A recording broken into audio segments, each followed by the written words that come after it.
esse primeiro parágrafo aqui da peça, ele normalmente vai dar para a gente algumas informações para a gente instruir a peça no que diz respeito à qualificação, até ali a parte dos fatos. Por exemplo, ele vai estar dizendo aqui, em uma execução fiscal, ajuizada em 2017, a gente já tem uma primeira informação importante, que é a execução fiscal, e que está em curso perante a primeira vara federal.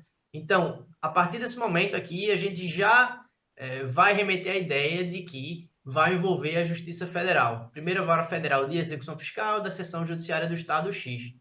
O contribuinte José da Silva foi citado para pagar um débito de R$ 100.000 ou apresentar bens à penhora no prazo legal. Transcorrido o prazo, o executado permaneceu inerte, não fez nada.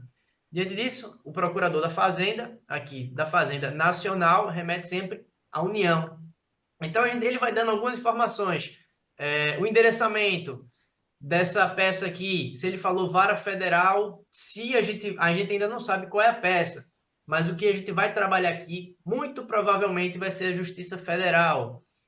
Já existe uma execução fiscal, então pode ser que a gente esteja aqui diante de alguma defesa em execução fiscal.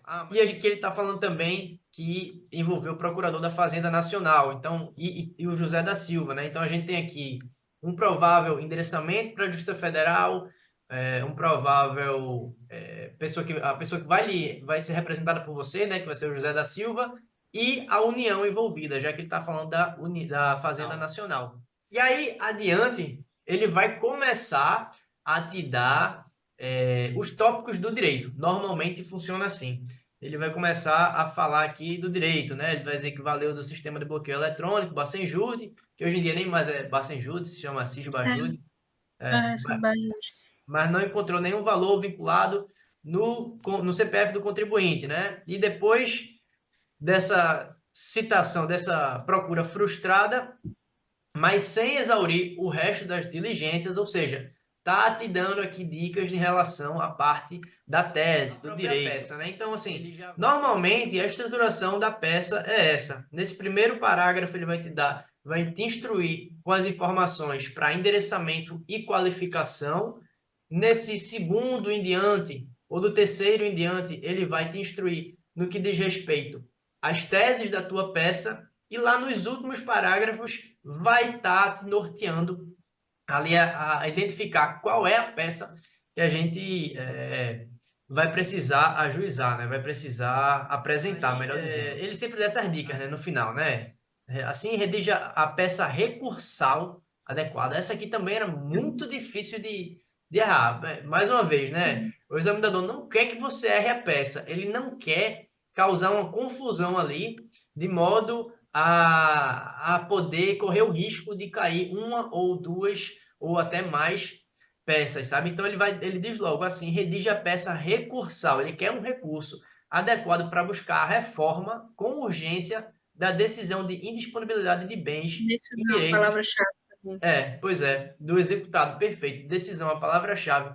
Por quê? Porque a gente não está falando aqui de sentença. Na verdade, eu pulei esse parágrafo, mas eu acredito que ele não falou aqui de sentença, ele Não, falou de uma não. decisão. É apenas a decisão que implicou nessa indisponibilidade de bens. Então, a gente, apesar de, com extrema cautela, vai consultar os artigos que vão falar da apelação lá no CPC, mas é muito provável que esteja se tratando de um agravo de instrumento, que foi de fato o caso. E se você gostou desse conteúdo, dá o joinha, se inscreve no canal, ativa o sininho ali para ficar sempre por dentro dos novos conteúdos. E se vocês quiserem ficar acompanhando um pouco mais sobre conteúdos relacionados a direito tributário, tanto para a OAB quanto para a advocacia tributária, só acessar o meu Instagram, filipepaz.adv. Mentoria e preparatório completo para a OAB. Está comigo por lá ou na descrição aqui abaixo.